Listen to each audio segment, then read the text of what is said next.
कल हम लोग बॉडी फ्लूइड्स में ब्लड कर रहे थे बेटा। ब्लड का थोड़ा सा पार्ट देखा था हमने, है ना। थोड़ा सा पार्ट देखा था प्लाज्मा और ब्लड कॉर्पसेल्स। वहीं से स्टार्ट करते हैं आज फिर से बेटा। ब्लड के दो कंपोनेंट हमने कल बताए थे, ठीक है। एक तो उसका लिक्विड पार्ट, जो लिक्विड पार्ट होता है बेटा वो लगभग 55% होता है, ठीक है। और जो सॉलिड पार्ट होता है वो 45% होता है लगभग। लिक्विड पार्ट जो होता है बेटा उसको बोलते हैं हम ब्लड प्लाज्मा। उसको बोलते हैं बेटा हम ब्लड प्लाज्मा,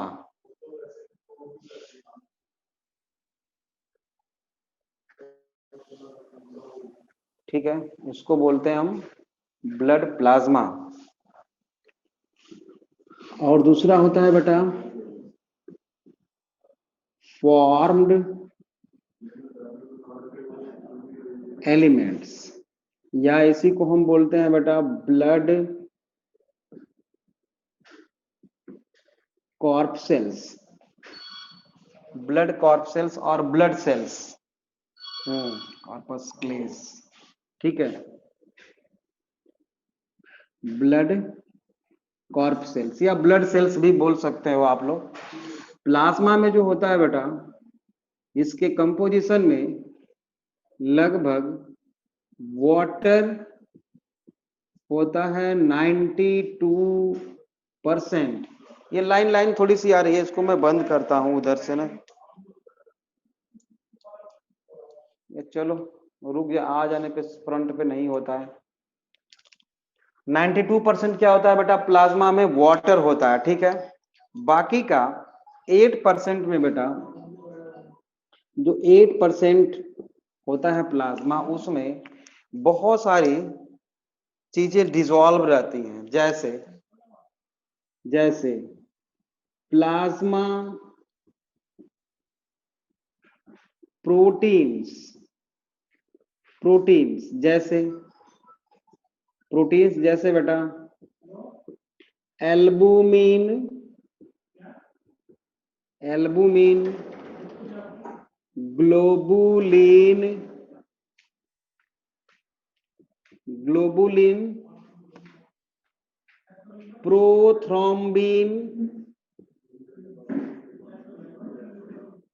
प्रोथ्रोम्बिन,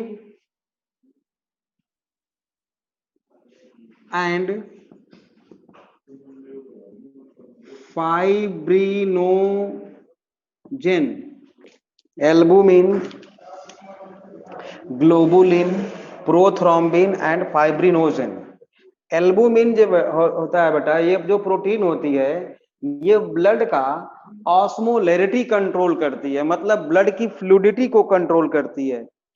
अगर ब्लड ज्यादा कंसंट्रेट हो जाएगा बेटा, तो ज्यादा लिक्विड हो जाएगा, तो उसके फ्लूइडिटी को कंट्रोल करने का मतलब ये हुआ कि हमें सॉल्यूट्स का अमाउंट बढ़ाना होगा, और वो होता है एल्बुमिन। क्योंकि ब्लड का कंसंट्रेशन एक हमेशा फिक्स होना चाहिए बेटा। एल्बुमिन जो होता है वो ऑस्मोटिक प्रेशर को कंट्रोल करता है, मतलब ब्लड की फ्लूइडिटी को कंट्रोल करता है बेटा। और ये जो ग्लोबुलिन है, ये एंटीबॉडीज बनाने में हेल्प करता है, समझ रहे हो। मतलब ये जो, एक मिनट जरा यार, बार बार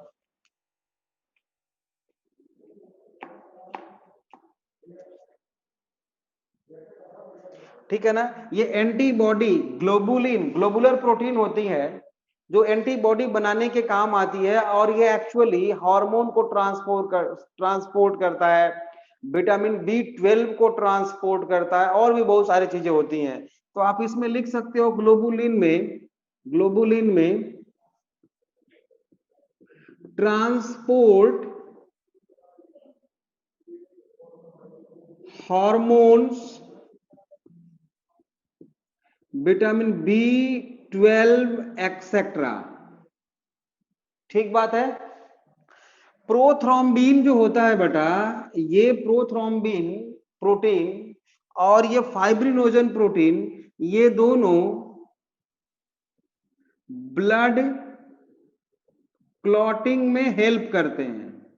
ये ब्लड क्लॉटिंग में हेल्प करते हैं। कैसे हेल्प करते हो मैं आपको बताऊंगा बाद में, ठीक है? Okay.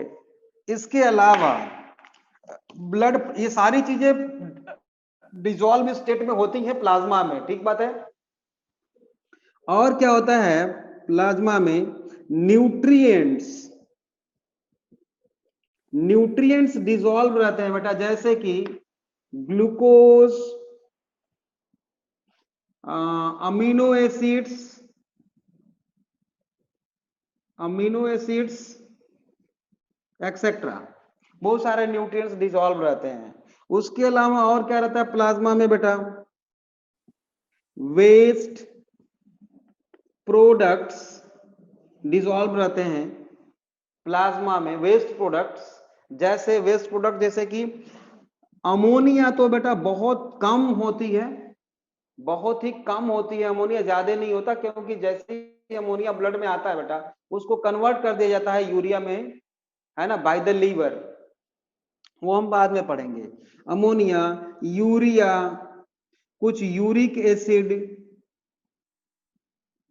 Acid etcetera excretory products हैं जो ब्लड प्लाज्मा में डिसॉल्व रहते हैं, ठीक है? हाँ, help in formation of clotting तो ये हो जाएगा ना, प्रोथ्रोम्बिन और फाइब्रिनोजन बेटा, बहुत अच्छे। और क्या होती हैं? कुछ गैसेस डिसॉल्व रहती है, gases like CO2 and O2, ये बात आप जानते हो। 3% O2 डिसॉल्व रहती है ब्लड प्लाज्मा में, और कार्बन डाइऑक्साइड कितना परसेंट डिसॉल्व रहता है बताना जरा, कितना है ना? कार्बन डाइऑक्साइड का कितना परसेंट ब्लड कैरी करता है बेटा in dissolve state? What percentage of CO2 carried by the blood plasma? What percentage of carbon dioxide carried by the blood plasma from lungs to tissue? लिखो आप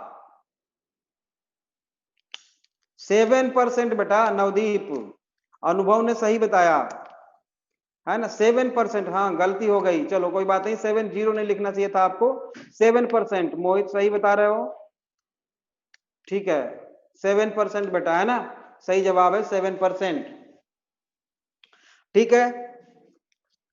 और क्या dissolve, और ब्लड प्लाज्मा में क्या होता है बेटा? बहुत सारे एंजाइम्स भी तो होते हैं, एंजाइम्स डिसॉल्व स्टेट में। और क्या होते हैं बेटा? हार्मोन्स, ये सारी चीजें, हार्मोन्स, बिल्कुल, हार्मोन्स भी डिसॉल्व रहता है। और मिनरल्स होते हैं, जैसे कि कुछ मिनरल्स भी होते हैं, मिनरल्स डिसॉल्व स्टेट में, जैसे कि सोडियम, मैग्नीशियम, Mg2+, Na+, थोड़ा बहुत K+ भी रहता है, आप जानते हो। अब एक्स्ट्रा सेलुलर में कितना? कोआगुलेशन फैक्टर तो यही है ना बेटा, फाइब्रिनोजन एंड प्रोथ्रोम्बिन, है ना, ठीक है, ये सब डिसॉल्व होते हैं। और क्या होता है इसमें? आप जानते हो आयंस के फॉर्म में कार्बोनेट आयन भी रहता है ब्लड में, HCO3 हो सकता है, क्लोरीन हो सकता है बेटा, एक्सेट्रा। लेकिन ये कम अधिक हो सकते हैं, ये एक्स्ट्रा सेलुलर फ्लूइड है, इसमें फास्फोरस भी होगा बेटा थोड़ा बहुत, है ना, ATP भी होगा, हो सकता है, कोई बात नहीं है, ठीक है, ये सब सारी चीजें होती हैं। इसके अलावा बेटा इम्यूनोग्लोबिन, जिसको हम एंटीबॉडीज बोलते हैं, इम्यूनोग्लोबिन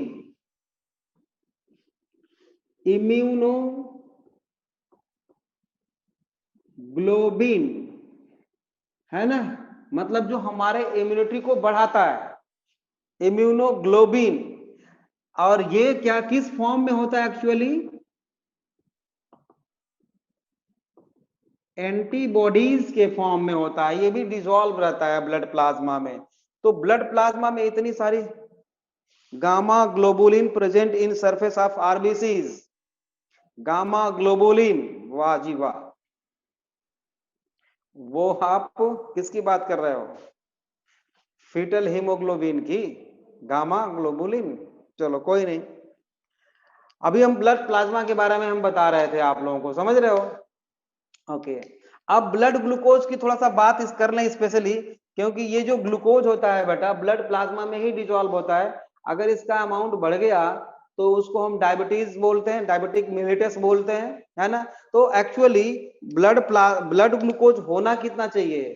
नॉर्मली 7 to 110 होना चाहिए। कब कब? फास्टिंग में बेटा। तो यहाँ पे हम लिख देते हैं अलग से आपको बताने के लिए, ब्लड ग्लूकोज, ब्लड ग्लूकोज बेटा फास्टिंग, फास्टिंग का मतलब होता है बेटा खाली पेट। कितना होना चाहिए? 70 to 110 मिलीग्राम पर 100 ml ऑफ ब्लड। मतलब कितना होना चाहिए बेटा? 70 to 110 मिलीग्राम पर 100 ml ऑफ ब्लड।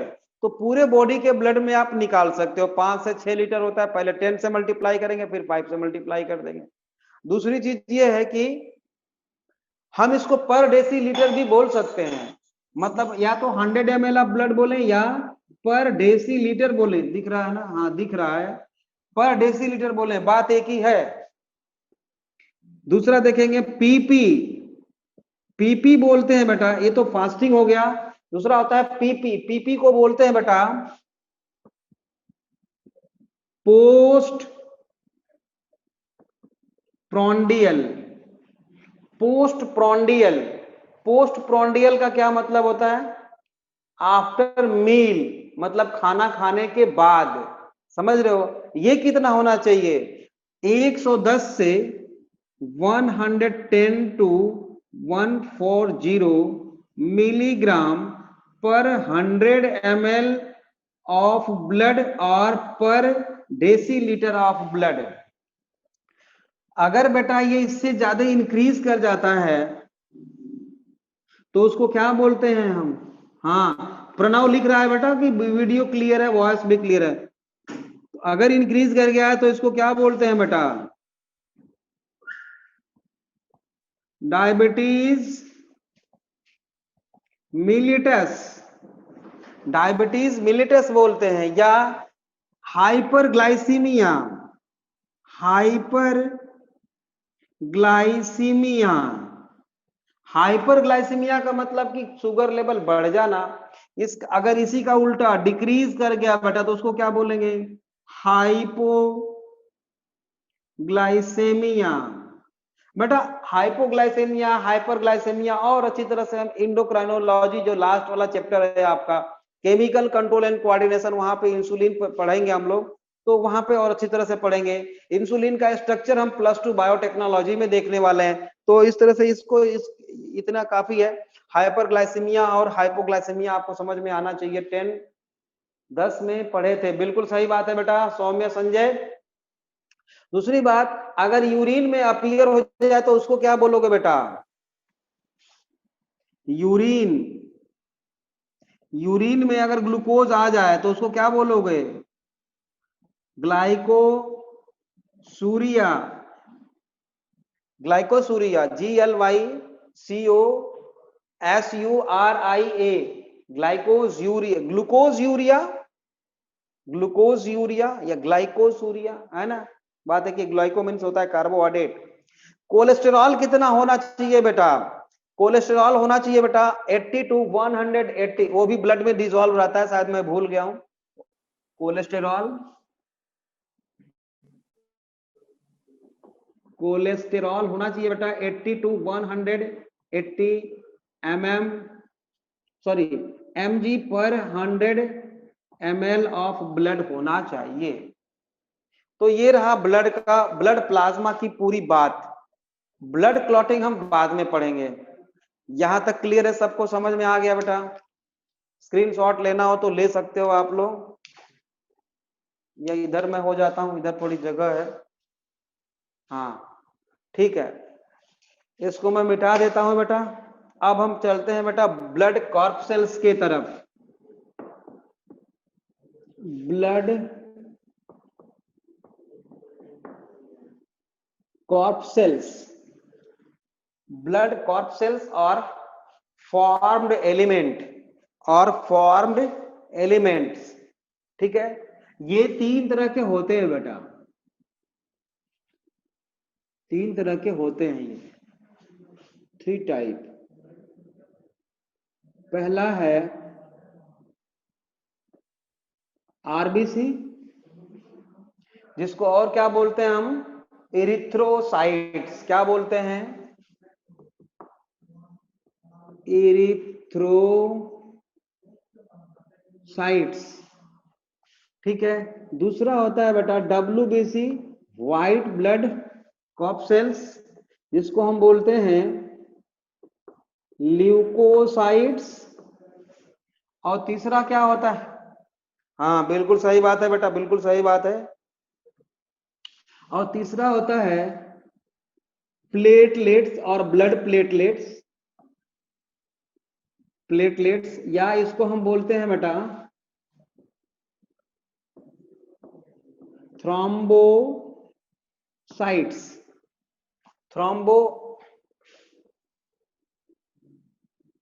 थ्रोम्बोसाइट्स है ना, इरिथ्रोसाइट्स, ल्यूकोसाइट्स एंड थ्रोम्बोसाइट्स। ठीक बात है, ओके। अब इनका मैं क्या करता हूं बेटा, यहां पर मैं एक लाइन खींच देता हूं, यहां पर भी मैं एक लाइन खींच देता हूं। तो अब तीनों के बारे में अलग अलग हम लोग लिखेंगे, टेबल के अकॉर्डिंग। जो कॉमन फीचर है वो यहीं पे देख लेते हैं, है ना, बहुत आसान हो जाएगा। तो सबसे पहले इनका फीचर हम देखते हैं बेटा। यहाँ पे हम चाहें तो फीचर लिख सकते हैं या कैरेक्टर्स। पहले हम लिख देते हैं बेटा नंबर, या हम लिख देते हैं काउंटिंग। काउंटिंग है ना, कौन कितना होता है। तो आरबीसी बेटा अगर देखा जाए तो पर क्यूबिक ब्लड वॉल्यूम, पर क्यूबिक मतलब 1, पर mm³ मतलब 1 मिलीमीटर हाइट हो, 1 मिलीमीटर ब्रेथ हो और 1 मिलीमीटर उसकी लेंथ हो, क्यूब 1 mm³ में लगभग आरबीसी जो होते हैं बेटा 5 to 5.5 मिलियंस होते हैं बेटा, मिलियंस पर mm³। 5 to 5.5 मिलियंस पर mm³। और WBC कितने होते हैं बेटे? 6,000 to 8,000 पर mm³, नंबर है ना। और प्लेटलेट्स 1.5 to 3 lakhs पर mm³, पर mm³। काउंटिंग याद हो गया सबका?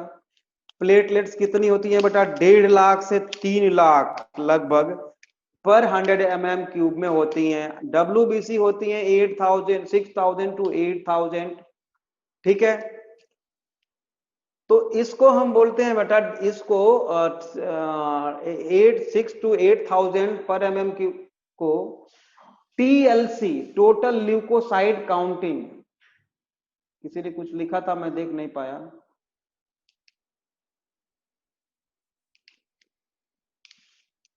तो हम Pranav sir, RBC WBC, RBC ratio WBC 1600 to 1, RBC WBC 1600 to 1।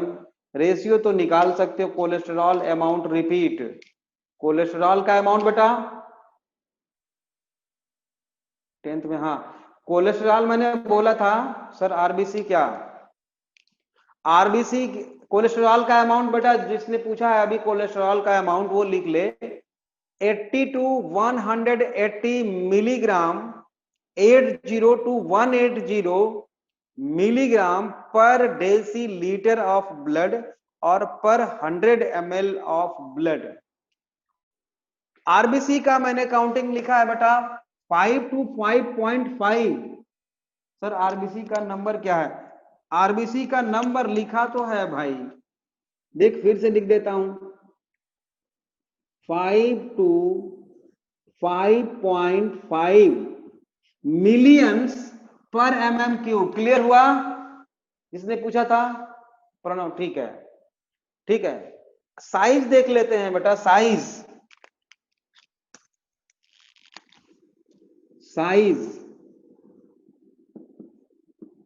RBC की साइज कैसी होती है बेटा, सर्कुलर लिख सकते हैं हम, बाई सर्कुलर और बाई कॉनकेव, सर्कुलर भी और बाई कॉनकेव, बाई कॉनकेव, ठीक है, बाई कॉनकेव दोनों तरफ से चिपका हुआ, ठीक है, कॉन्वेक्स नहीं याद रखना, कॉनकेव याद रखना है, बाई कॉनकेव। या और अगर लेंथ वाइज देखा जाए तो इंटरमीडिएट साइज होती है, इनसे दो अगर कंपेयर करें तो, मतलब इंटरमीडिएट साइज है, और इसकी साइज जो होती है बेटा लार्जेस्ट होती है, और लार्जेस्ट में भी कैसी होती है वो हम लोग बाद में देखेंगे, और इसकी स्मॉलेस्ट साइज होती है, मतलब थ्रोम्बोसाइट्स प्लेटलेट्स साइज में सबसे छोटे होते हैं आरबीसी और डब्ल्यूबीसी से, ठीक है ठीक है। और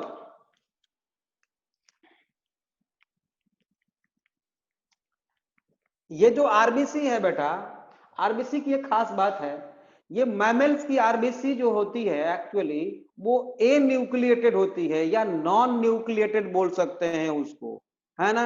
ये जो होती है आरबीसी बेटा वो नॉन न्यूक्लिएटेड होती है, नॉन न्यूक्लिएटेड, ये भी बात आप लोग पहले से जानते हो, या इसको ए न्यूक्लिएटेड बोल सकते हैं, किसकी, मैमल्स की, मैमल्स की, है ना। एक्सेप्शन भी है कुछ, एक्सेप्ट ऑफ एक, हाँ किसी ने लिखा है कैमल, बहुत बढ़िया, प्रणव ने लिखा था शायद, कैमल लिखा था, ठीक बात है, कैमल और llama, camel and llama, LAMA, llama, llama, हाँ कैमल और लामा की आरबीसी बेटा न्यूक्लिएटेड होती है, बाकी सारे मैमल्स की आरबीसी ए न्यूक्लिएटेड होती है। गुड, बहुत बढ़िया, याद तो है आप लोगों को, ठीक है।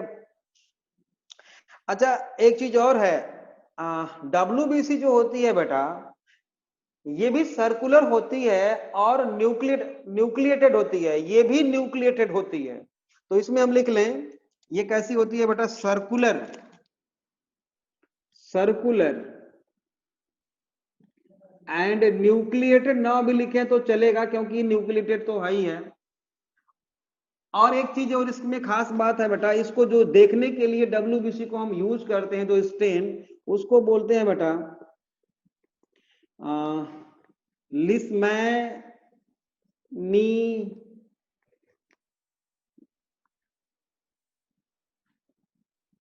लिस्मैनियस स्टेन,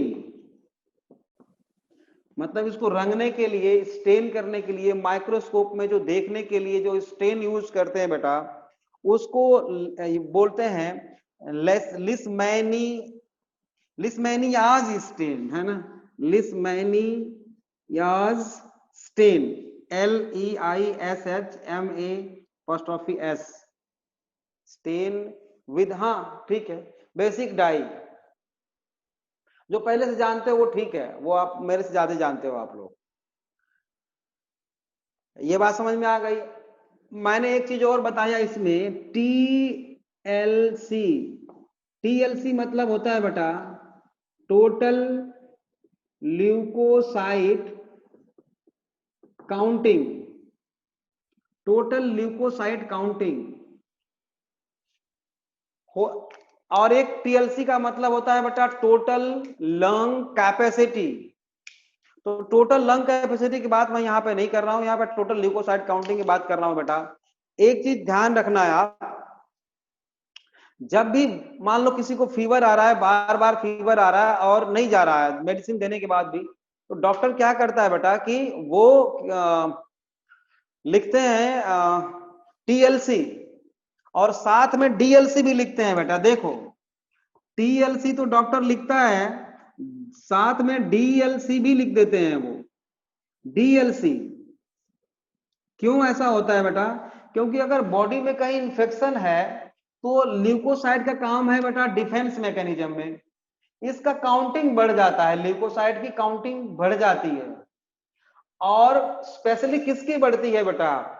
लिम्फोसाइट्स और मोनोसाइट्स की, लिम्फोसाइट्स की काउंटिंग बढ़ जाती है। बात समझ में आ रही है? तो अगर काउंटिंग बढ़ा हुआ है इसका मतलब, टीएलसी बढ़ा हुआ है इसका मतलब क्या हुआ कि बॉडी में कहीं ना कहीं इंफेक्शन है, उसके कारण जो है फीवर बार बार आ रहा है। कभी कभी ऐसा होता है कि टीएलसी जो है नॉर्मल आती है लेकिन फिर भी फीवर है, तो इसका मतलब ये हुआ कि अब हमें डीएलसी कराना पड़ेगा, differential leucocyte counting. Differential leucocyte counting वो इसलिए बेटा कि मान लो लिम्फोसाइट्स बढ़ा हुआ है और दूसरा कोई न्यूट्रोफिल्स या बेसोफिल्स या इओसिनोफिल्स घटा हुआ है, तो टोटल ल्यूकोसाइट काउंटिंग तो बराबर आएगी, लेकिन उधर लिम्फोसाइट्स बढ़ा हुआ है, कोई और घटा हुआ है। तो इसलिए डॉक्टर क्या करता है, अलग अलग जो डब्ल्यूबीसीज होते हैं, अभी हम आगे बताने वाले हैं आपको, तो डॉक्टर दोनों एक साथ लिखता है, टीएलसी और डीएलसी दोनों एक साथ लिखता है ना, डिफरेंशियल ल्यूकोसाइट काउंटिंग।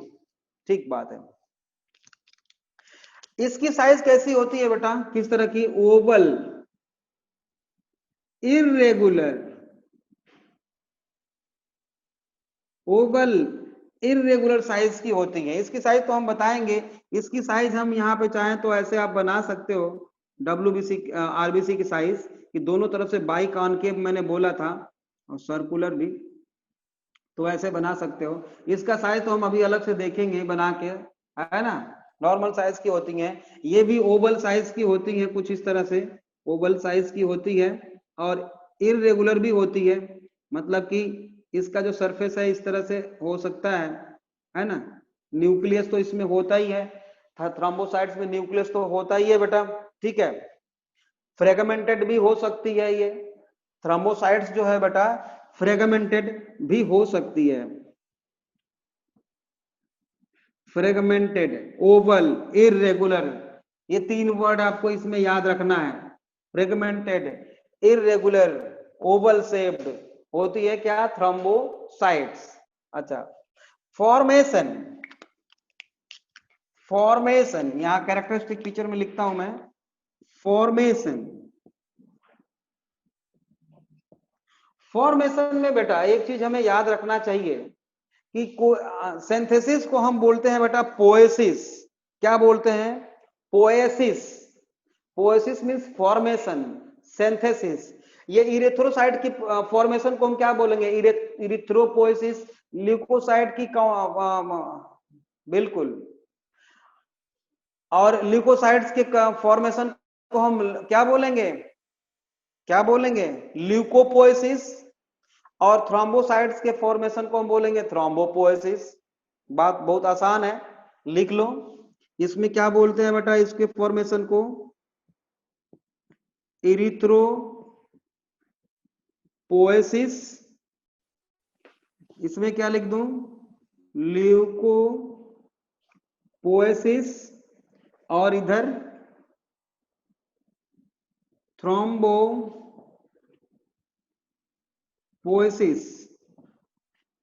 लिखते चलो साथ साथ में, ठीक है। Site of formation, site of formation. अभी इसमें जो है ना, इसका डिसऑर्डर भी हम पढ़ेंगे, इसका जो है डिसऑर्डर पढ़ेंगे हम, है ना। साइट ऑफ फॉर्मेशन में बेटा ब्लड की जो सिंथेसिस स्टार्ट जब होती है एम्ब्रियोनिक स्टेज में, तो स्टार्ट होती है बेटा योग सैक से। अगर आप चाहो तो याद रख लो, यहां तक दिख रहा होगा, ये यहां तक दिख रहा है बेटा। ब्लड की सिंथेसिस जो है वो स्टार्ट होती है, योग सैक प्लेसेंटा होता है, योग सैक, समझ रहे हो, और एम्ब्रियोनिक स्टेज में, और कंटिन्यू होती है लीवर से। मतलब एम्ब्रियोनिक स्टेज में बेटा, एम्ब्रियोनिक डेवलपमेंट में ये योग सैक और लीवर, योग सैक शुरुआत करता है, उसको कंटिन्यू रखता है लीवर, लेकिन बाद में मतलब फिटस में जब वो कन्वर्ट हो जाता है, तो एम्ब्रियो और फिटस में डिफरेंस है बेटा थोड़ा सा, है ना। जब एम्ब्रियो डेवलप हो जाता है पूरी तरह से, हेयर्स अपीयर हो जाते हैं, और है ना, लिम्स भी लगभग बन जाते हैं, मेच्योर नहीं होते हैं लेकिन बन जाते हैं, तो उस स्टेज को हम फिटस बोलते हैं। +2 में आप पढ़ोगे, इसका डिटेल पढ़ोगे। तो एम्ब्रियोनिक स्टेज में लीवर और योग सैक ब्लड की सिंथेसिस करते हैं, इरिथ्रोपोइसिस या ल्यूकोपोइसिस जो भी हो। या ब्लड की सिंथेसिस को हम क्या बोलेंगे बेटा, ब्लड के सिंथेसिस को क्या बोलेंगे हम, हिमैटो हीमोपोइसिस, पोइसिस और हिमैटोपोइसिस भी बोलते हैं, ठीक है। अब आफ्टर बर्थ या एडल्ट में, एडल्ट में कौन बनाता है बेटा blood, bone marrow, bone marrow, ठीक है, bone marrow.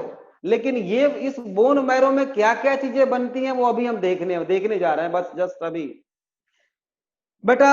Red site of formation erythro sites की होगी, इरिथ्रोसाइट्स की होगी बेटा बोन मैरो। ल्यूकोसाइट्स की होगी बेटा बोन मैरो, और थ्रोम्बोसाइट्स की भी क्या होगी, बोन मैरो, तीनों की होगी, ठीक है। लेकिन ये जो WBC है बेटा, ये और भी कई जगह बनती है। कहां कहां बनती है बेटा, lymphatic tissue, lymphatic tissue, lymphatic tissue में बनती हैं ये। जैसे लिम्फेटिक टिश्यू कौन कौन से हैं, स्प्लीन है, स्प्लीन है, थाइमस है, टॉन्सिल्स हैं, है ना, लिम्फ नोड्स हैं, सारी लिख लें हम, स्प्लीन, स्प्लीन, किसी ने क्या लिखा था अभी,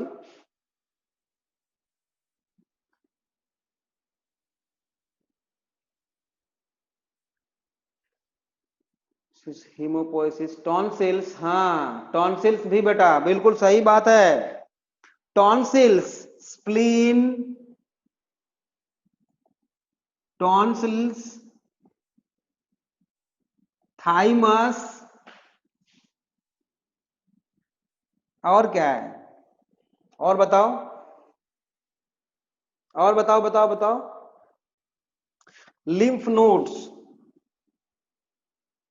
लिम्फ नोड्स एक्सेट्रा, यहां पे WBC बनाए जाते हैं बेटा, ठीक है। और ये बोन मैरो में बेटा जो थ्रोम्बोसाइट्स है, उसमें ऐसे बोन मैरो की सेल्स, ठीक है, जिसका न्यूक्लियस बड़ा हो, मेगा कैरियो, मेगा कैरियोसाइट्स, है ना, थ्रोम्बोब्लास्ट, बोन मैरो में कुछ सेल्स होती हैं जिसको बेटा हम बोलते हैं थ्रोम्बोब्लास्ट्स। थ्रोम्बोब्लास्ट सेल्स क्या प्रोड्यूस करेंगी? Thrombocytes, mega karyocytes. Bone marrow from thrombo, RBC मैंने छोड़ा हुआ है क्योंकि आरबीसी थोड़ा डिटेल करवाना है अभी, ठीक है। थ्रोम्बोब्लास्ट सेल्स, और थ्रोम्बोब्लास्ट सेल्स किस में कन्वर्ट होगी बेटा? Mega karyocytes, mega karyocytes. Mega karyocytes मतलब दो cells which have large nucleus, उनका न्यूक्लियस बड़ा होता है बेटा, समझ रहे हो? उनसे मेगा कैरियोसाइट सेल से क्या बनाई जाती हैं? थ्रोम्बोसाइट्स। अब इसी का फ्रेगमेंटेशन होगा और थ्रोम्बोसाइट्स बन जाती हैं, थ्रोम्बोसाइट्स। अब इसमें भी थोड़ी बात हमें बतानी है और इसमें भी बतानी है। मैं सोच रहा हूं कि मैं मिटा दूं क्या? चलो कोई बात नहीं, इसी में भी जगह है।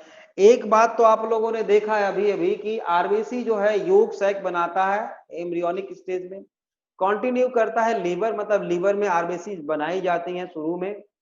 रही डब्ल्यूबीसी की बात डिफेंस के लिए, तो मदर से वो एंटीबॉडीज ले लेता है फीटस स्टार्टिंग में, लेकिन आफ्टर बर्थ जो है बेटा और बिफोर बर्थ जब फीटस बन जाता है तो बोन मैरो ही आरबीसी को बनाता है केवल, ठीक है। और बोन मैरो में कौन बनाता है बेटा? इरिथ्रोब्लास्ट। इसका इसको भी अभी बताएंगे, इरिथ्रोब्लास्ट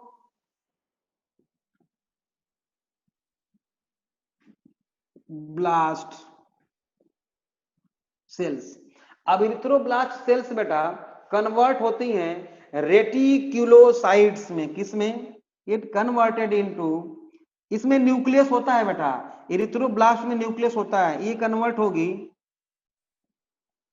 रेटिक्यूलोसाइट्स में। रेटिक्यूलोसाइट्स में भी बेटा क्या होगा? न्यूक्लियस पाया जाता है, इसमें भी न्यूक्लियस पाया जाता है। जब इसमें न्यूक्लियस लॉस्ट हो जाता है बेटा, खत्म हो जाता है, मतलब रेटिकुलोसाइट्स में न्यूक्लियस लॉस्ट, फिर ये इसमें कन्वर्ट हो जाएगा बेटा आरबीसीज में। मतलब रेटिकुलोसाइट्स ही आरबीसी में कन्वर्ट होती हैं, कब? जब उसमें न्यूक्लियस डिसअपीयर हो जाता है बेटा, तब। आप लोग एक बात ये भी जानते हो, सेल थियरी को आरबीसी फॉलो ही नहीं करती। क्यों? सेल थियरी के लिए उसमें न्यूक्लियस चाहिए, समझ रहे हो? सेल थियरी को वही सेल फॉलो कर सकती है जो किसी दूसरे सेल को प्रोड्यूस कर सके बेटा, ये नहीं प्रोड्यूस कर सकती क्योंकि इसमें न्यूक्लियस नहीं है, न्यूक्लियस नहीं है, तो सेल थियरी नहीं फॉलो करती, ठीक है। ओके, अब यहां तक तो समझ में आ गया आपको, ये भी समझ में आ गया। अब इसके बारे में थोड़ा सा देख लेते हैं। ओमनीस सेलुला ई सेलुला, बहुत बढ़िया बेटा, बहुत बढ़िया बहुत बढ़िया। अब एक चीज और देखो, ये जो ल्यूकोसाइट्स है बेटा, ये किससे बनाई जाएंगी बेटा? जैसे कि ये एरिथ्रोब्लास्ट बना रही थी आरबीसी, इसको थ्रोम्बोसाइट्स को थ्रोम्बोब्लास्ट बना रही थी, उसी तरह से ल्यूकोसाइट्स को कौन बनाएगा? ल्यूकोब्लास्ट, या ल्यूकोब्लास्ट को हम माइयेलोब्लास्ट भी बोलते हैं। ल्यूकोब्लास्ट सेल्स, या इसको हम बोलते हैं बेटा माइयेलोब्लास्ट सेल्स, माइयेलोब्लास्ट सेल्स भी बोलते हैं ल्यूकोब्लास्ट को, ठीक है। ये क्या प्रोड्यूस करती हैं बेटा? डब्ल्यूबीसी प्रोड्यूस करती हैं, और डब्ल्यूबीसी भी कितना प्रोड्यूस कर, कितने टाइप की? Granulocytes and A granulocytes, ribosome के कारण होता है बेटा। साइटोप्लाज्म जिसका ग्रैनुलर दिखता है उसको ग्रैनुलोसाइट्स, जिसका नहीं ग्रैनुलर दिखता है उसको ए ग्रैनुलोसाइट्स। तो ये क्या प्रोड्यूस करती है बेटा? Granulocytes and A granulocytes, WBC दो तरह की। अब इसमें तीन होती हैं बेटा, अभी हम पढ़ने वाले हैं। कौन कौन सा? न्यूट्रोफिल्स, इओसिनोफिल्स एंड बेसोफिल्स, और इसमें दो तरह के होते हैं, monocytes, sorry, lymphocytes and monocytes. ये ऑर्डर याद रखना है आपको, इसी ऑर्डर में हम हमेशा लिखेंगे ताकि आपको याद करने में आसानी होगी। Neutrophils, eosinophils, basophils, lymphocytes and monocytes. ठीक बात है। एक चीज और हम आपको बता दें यहाँ पे कि अगर मान लो ल्यूकोसाइट्स का अमाउंट बढ़ जाए बहुत ज्यादा, तो उसको क्या बोलेंगे? ल्यूकोसाइटोसिस। इरिथ्रोसाइट्स का अमाउंट बढ़ जाए तो इरिथ्रोसाइटोसिस। मतलब साइटोसिस हम क्या बोलते हैं?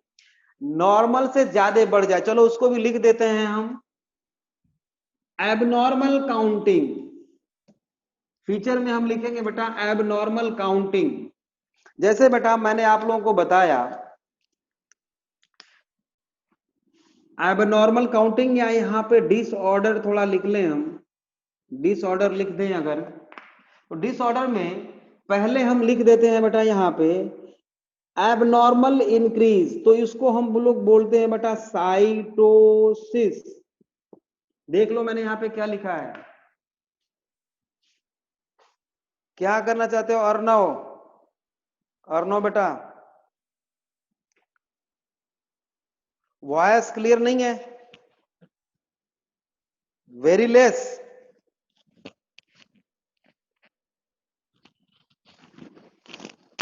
सुनाई दिया? आप सुनाई दे रहा है साफ? क्लियर है? धीरे बोलूंगा शायद साफ आएगा। क्लियर है बेटा? बताना, लिखना अर्णव। अर्णव बेटा लिखो, वॉइस क्लियर है? ठीक है।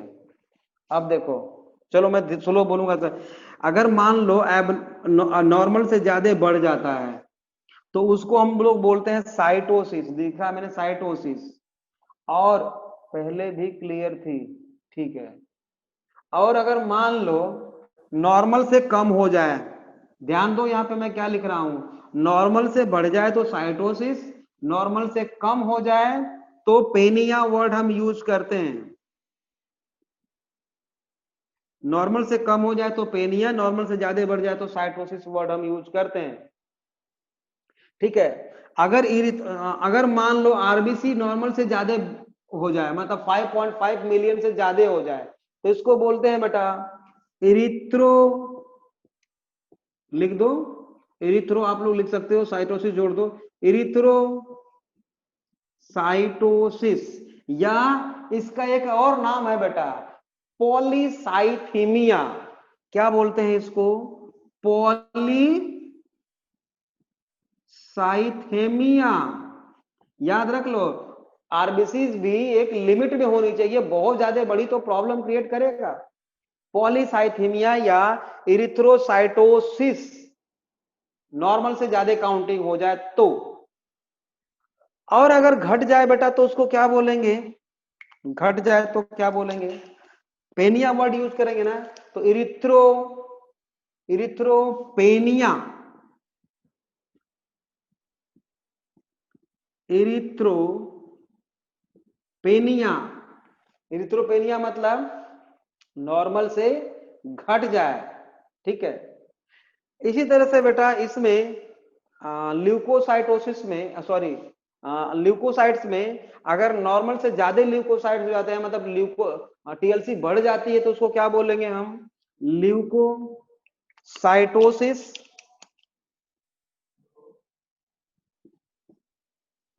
ल्यूकोसाइटोसिस, ल्यूकोसाइटोसिस बहुत ज्यादा बढ़ जाना, या बेटा इसी को बोलते हैं ल्यूकेमिया। ल्यूकेमिया। और ल्यूकेमिया ही क्या होता है बेटा? ब्लड कैंसर में, हाँ, बहुत ज्यादा डब्ल्यूबीसी का बढ़ जाना, इसी को क्या बोलते हैं बेटा हम? Blood cancer. ठीक है। और अगर मान लो कम हो जाए डब्ल्यूबीसी, तो उसको बोलेंगे बेटा ल्यूकोपेनिया। इसी तरह से प्लेटलेट्स बहुत ज्यादा बढ़ जाए तो उसको क्या बोलेंगे हम? Thrombocytosis. Thrombocytosis,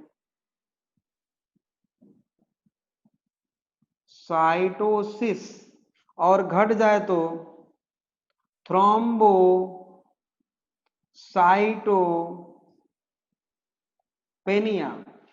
thrombocytopenia and thrombocytosis. ठीक है, इसी तरह से थ्रोम्बोसाइटोसिस को हाँ ठीक है, थ्रोम्बोसाइटोपेनिया, या इसका एक और नाम है आरबीसी, डब्ल्यूबीसी। और इसमें हमने जो कॉमन फीचर था वो आप लोगों को बता दिया बेटा। ठीक है, इसके अलावा आरबीसी का थोड़ा सा हम अलग से पढ़ेंगे, क्योंकि यूजुअली देखा गया है बेटा कि एनीमिक जो एनीमिया डिजीज होती है उससे कई सारे क्वेश्चन अक्सर पूछे जाते हैं बेटा। और ये एनीमिया भी कई तरह की होती है, माइक्रोसाइटिक एनीमिया, मैक्रोसाइटिक एनीमिया, है ना, परनीसियस एनीमिया।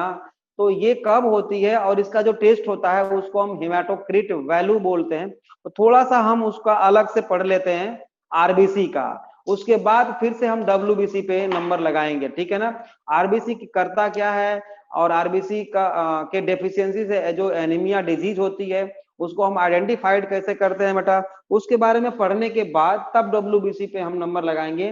लेकिन अभी तक जो मैंने आप लोगों को बताया है ये सबका जो कॉमन फीचर था वो मैंने डिस्कस कर लिया। अब अलग से आरबीसी हेडिंग दीजिए, छोटा सा, RBC red blood corpuscles और रेड ब्लड सेल्स। अब हेडिंग दो आप हेमाटोक्रिट वैल्यू। हेमाटोक्रिट वैल्यू क्या होता है बेटा, इसमें क्या करते हैं हम कि हमने एक टेस्ट ट्यूब लिया, ठीक है, ये टेस्ट ट्यूब है बेटा, इसमें हमने ब्लड ले लिया, थोड़ा सा ब्लड फ्रॉम वेन। याद रखना, इसमें जो हमने ब्लड लिया है बेटा वो कहां से लिया है, फ्रॉम वेन, है ना। इसमें से ब्लड हमने इस टेस्ट ट्यूब में लिया, एक वेन से निकाला सिरिंज से, और इसको बेटा हमने क्या किया, सेंट्रीफ्यूग कर दिया बेटा, सेंट्रीफ्यूगेशन। आप लोगों को सेंट्रीफ्यूगेशन पता है क्या, एस और नो? सेंट्रीफ्यूगेशन पता है या नहीं पता है, एस और नो? अवे सेंटर, यस, सेंट्रीफ्यूगेशन मतलब बेटा टेस्ट ट्यूब को, हाँ ठीक है सबको पता है, हम क्या करते हैं, एक रॉड होती है ना, हाँ ठीक है, रिपीट कर देता हूं, एक रॉड होती है, इसका रोटेशन बेटा पर सेकंड बहुत ज्यादा होता है, और इसमें एक बैंगल जैसे इसे सर्कल्स लगे रहते हैं, रिंग लगे रहते हैं, इस रिंग्स में हम टेस्ट ट्यूब को डालेंगे और छोड़ देंगे। आप पैथोलॉजी में गए होगे कभी तो देखे होगे, ये जो रोटेट करती है ऐसे ऐसे रोटेट करती है बहुत स्पीड से, जैसे ही रोटेट करेगी बेटा टेस्ट ट्यूब ऐसे सीधा हो जाएगा, ऐसे तो गिरा रहेगा, फिर जैसे रोटेशन मतलब रोटेट करना स्टार्ट होगा इसमें तो टेस्ट ट्यूब सीधी हो जाएगी, और ऐसे ऐसे टेस्ट ट्यूब रन करेगी चारों तरफ।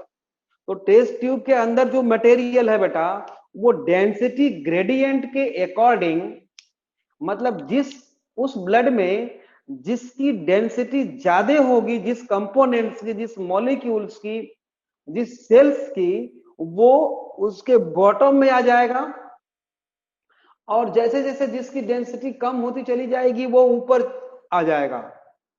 समझ रहे हो? तो आफ्टर सेंट्रीफ्यूगेशन हम क्या देखते हैं बेटा इसमें कि आफ्टर सेंट्रीफ्यूगेशन ये जो टेस्ट ट्यूब है, टेस्ट ट्यूब में यहां पर यही प्लाज्मा आ गया बेटा, ये लिक्विड पार्ट होता है प्लाज्मा, मतलब ये 55% लगभग आ जाता है पूरे टेस्ट ट्यूब का वॉल्यूम वाइज अगर देखें, जितना हमने ब्लड लिया था उसका, समझ रहे हो।